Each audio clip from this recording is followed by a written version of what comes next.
According to the passage, which of the following denotes intuition in one's resuscitation? Imagination is the activity of generating or evoking novel situations, images, ideas, or other quality in the mind.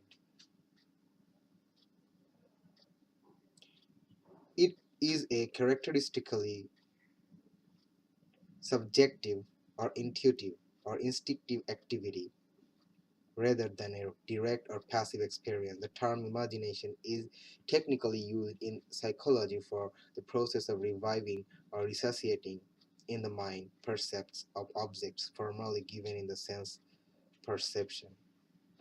Consciousness is an aspect of mind generally thought to comprise qualities such as subjectivity, sentience, and the ability to perceive the relationship between oneself and one's environment.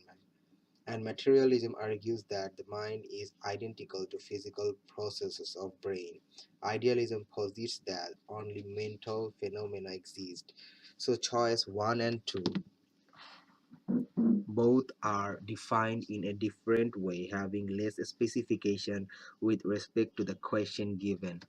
So the correct answer is choice C.